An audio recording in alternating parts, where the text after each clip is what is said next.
장기 투자자는 미래의 주가 상승을 기대하여 남들이 그 가능성을 미처 깨닫지 못해 값이 싼 시기에 주식을 삽니다. 결코 현재 이 회사의 실적이 최고이므로 지금 사야 한다는 것이 아닙니다.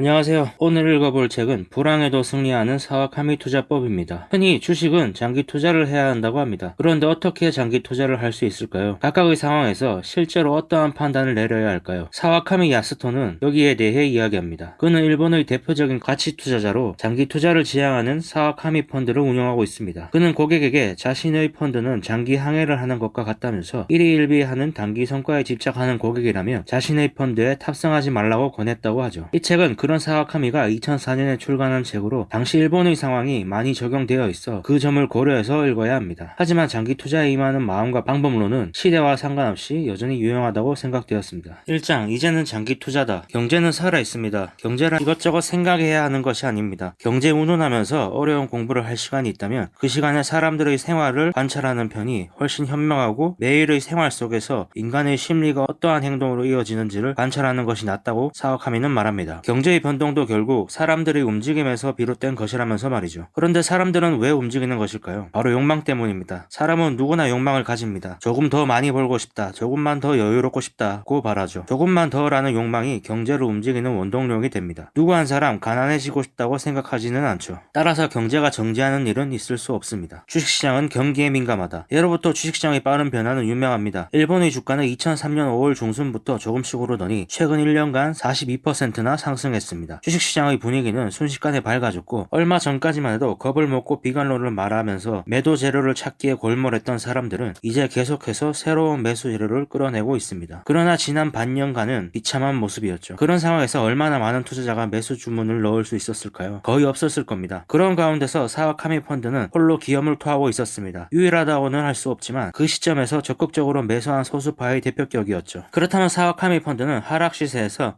어떻게 태연하게 살 수 있었을까요? 장기 투자자로서 당연한 행동을 했을 뿐이라고 사와카미는 말합니다. 미래는 예측이 불가능합니다. 다만 한 가지 확실한 것은 가치가 있는 것을 싸게 사두면 실패하지 않는다는 것이죠. 반대로 아무리 그럴듯한 이유나 동기를 나열해도 비싼 값에 사는 것은 말이 안 됩니다. 투자 운영의 원칙은 쌀 때 사두고 오르면 판다. 단지 그것뿐입니다. 이 단순 작업을 우직하게 계속하는 것이 장기 투자입니다. 매수한 주식이 때마침 상승을 해도 때가 아니라고 판단되면 차익 실현은 전혀 생각하지 않습니다. 아무리 봐도 둔하다고밖에 보이지 않는 매수를 계속할 뿐이죠. 그렇게 시간이 흘러 비교해보면 사와카미 펀드의 성적은 평균 이상의 수준에 올라 있습니다. 게으른 운영으로 보일지 몰라도 위력을 감추고 있다고 사와카미는 말합니다. 경제의 흐름은 태양의 움직임과 같습니다. 태양이 동쪽에서 떠올라 서쪽으로 치는 것과 마찬가지로 자연스럽게 경제의 흐름에 올라타는 것만으로 장기 운영은 가능해지죠. 투자란 싸게 사서 비싸게 파는 것뿐이며 쌀 때는 누구나 안다고 말합니다. 폭락 시세를 사면 된다면서 말이죠. 장기 투자의 어려운 이론은 필요 없습니다. 사와카미는 만일 독자 여러분이 단기 투자를 생각한다면 그리고 어려운 공부를 좋아한다면 마음껏 공부하라고 합니다. 그러나 장기 투자에 국한해서는 어려운 이론이나 딱딱한 사고방식은 버리는 것이 좋다고 하죠. 그 이유는 아무리 공부를 한들 5년에서 10년 사이에 무슨 일이 일어날지는 전혀 예상할 수 없기 때문입니다. 그런 노력보다는 자신의 감각을 갈고 닦는 편이 낫습니다. 이제부터는 장기 투자의 기본으로 들어갑니다.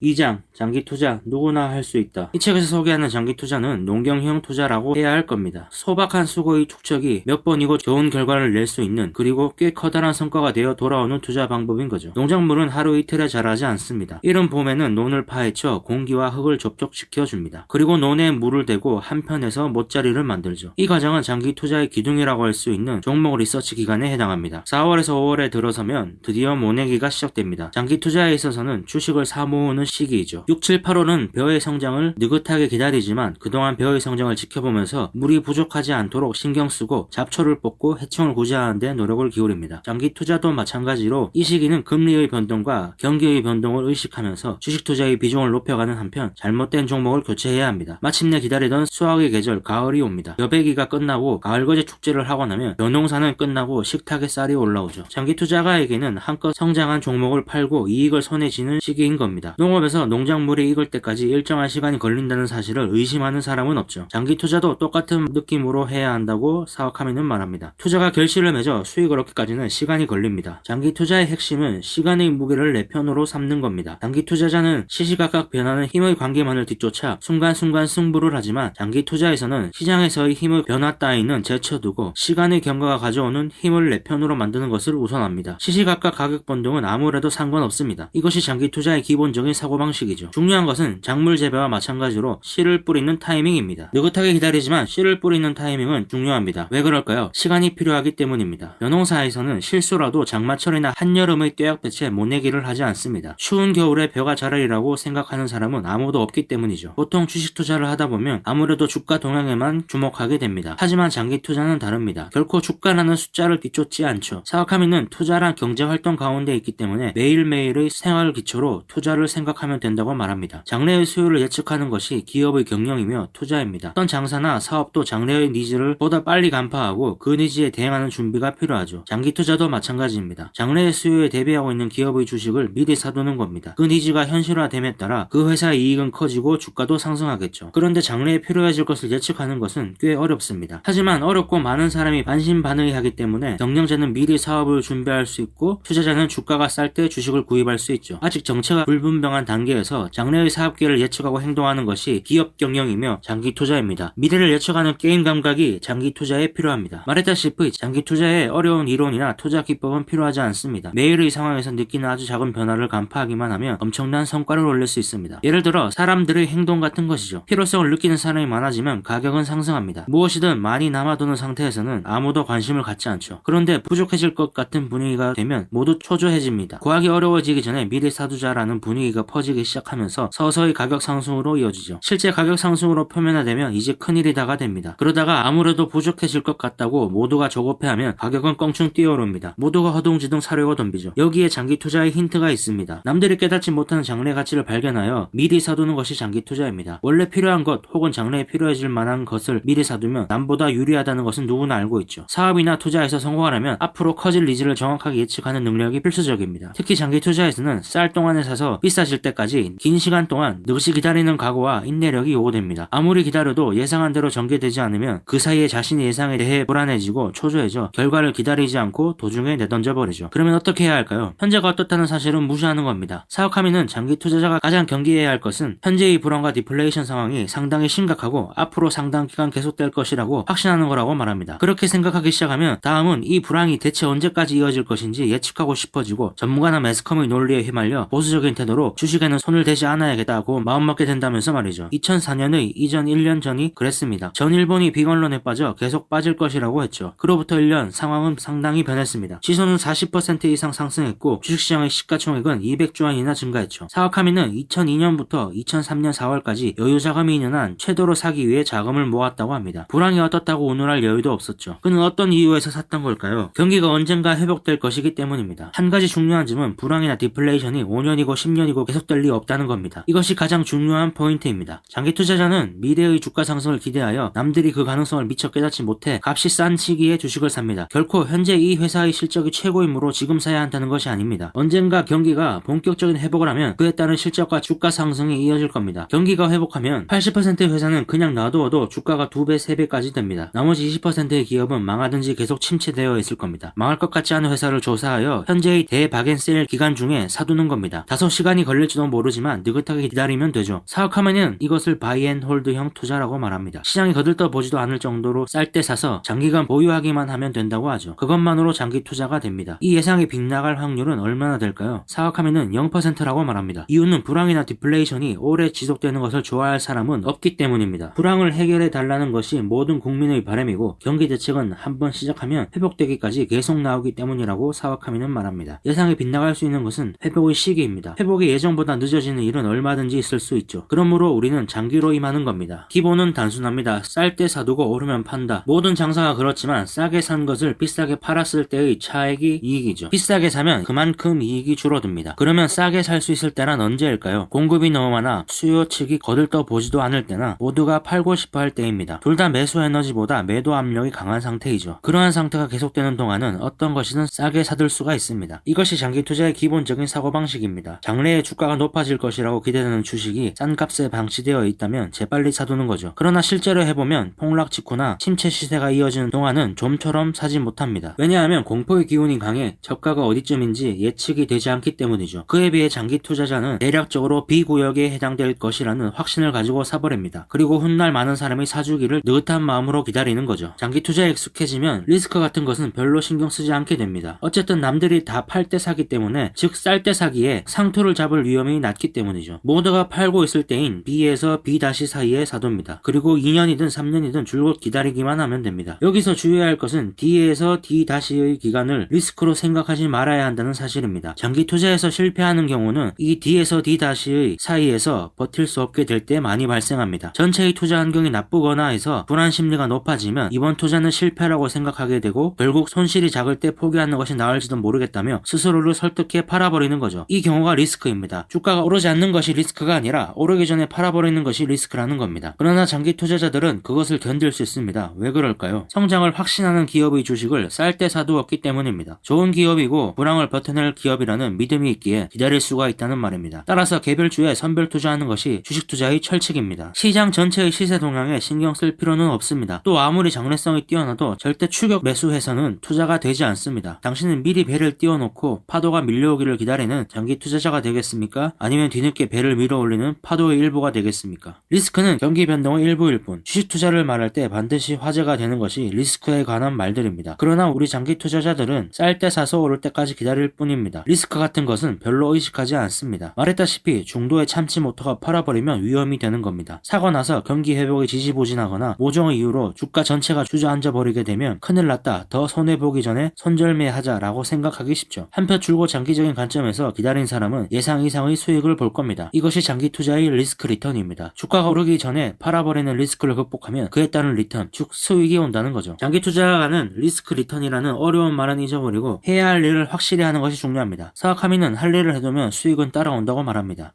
주식 투자를 하고 있는 사람들 사이에서는 곧잘 보유 주식이 3배가 되었다는 식의 이야기가 들려옵니다. 절반은 헛봉이더라도 대단한 성적이죠. 폭발적인 투자 수익은 주식만의 매력이며 그러한 주식을 대박이라고 합니다. 오랫동안 주식 투자를 하다 보면 종종 대박을 만나게 되죠. 그러니 그들의 이야기도 꿈만은 아닙니다. 그러나 이런 식의 자랑의 중심은 언제나 대박주이고 그 외의 보유주에 대해서는 노코멘트인 경우가 많습니다. 우리는 재산 형성을 위해 장기 투자를 하는 겁니다. 따라서 개별 종목의 성적보다는 전체의 투자 자산이 늘어나길 바라죠. 아무리 하나의 종목이 효자 노릇을 한다 해도 다른 주식들이 재산을 좀 먹고 있다면 재산은 늘지 않습니다. 기관의 운용도 마찬가지입니다. 맡긴 돈이 불어나길 원하지 대박 종목을 샀는지에는 관심이 없습니다. 그런데 전문가라고 하는 기관 투자자는 운용 자산을 매년 얼마나 늘려주는 것일까요? 놀랍게도 연 30에서 40%라는 숫자가 지면을 장식하고 있습니다. 그러나 이것은 1년간의 성적입니다. 10년간의 연평균 운용 성적이 30-40%라면 엄청난 겁니다. 10% 이상만 유지해도 대단한 거죠. 하지만 매년 10%의 성적을 유지하는 것은 엄청나게 어렵습니다. 3년 정도는 유지할 수 있지만 5년에서 10년이 되면 정신적으로 견딜 수 없을 겁니다. 연 10%의 성적을 7년간 유지하면 자산은 2배가 됩니다. 다시 말해 7년에 2배가 되는 운용이 가능하다면 연 10%의 성적이 되는 거죠. 연 10%의 성적을 올리려고 노력하기보다 7년간 2배로 만들면 된다고 생각하는 것이 훨씬 편합니다. 6년에 2배라면 연 12%로 운용한 셈이 되죠. 우리는 매년 수익률을 보고해야 할 필요가 없기 때문에 단기 성과에 집착할 필요가 없습니다. 이것이 장기 투자의 최대 강점입니다. 그야말로 농경이나 원예 같은 감각이죠. 가을이 되면 익을 것이라고 믿으면서 농부는 모짜리를 만들고 씨를 뿌립니다. 결코 허둥대는 일 없이 해야 할 일을 해두죠. 장기 투자도 해마다 운용 성적을 신경 쓸 필요가 없습니다. 남들이 모르는 가치를 발견해 미리 사둡니다. 그리고 남들이 몰려들 때 팔아 열매를 수확하는 거죠. 벤치마크는 필요 없다. 기관 투자가의 운용에는 벤치마크를 설정한다는 말이 있습니다. 벤치마크는 운용 성적의 상대적인 평가 기준을 의미하는데 주로 주식시장의 평균 지수 등을 비교 대상으로 하죠. 그런데 실제 운용에서는 벤치마크를 의식하면 소극적인 투자를 반복하게 됩니다. 벤치마크를 이겨야 하기에 항상 시세를 쫓는 운영을 하고 결과적으로 벤치마크를 상회하기 어렵게 되는 거죠. 기관이 인덱스를 이기기 어려운 이유가 바로 이 때문입니다. 장기 투자자는 상대적인 성적 평가에 대한 관심이 없습니다. 자기 돈이 불어나는 것이 우선이죠.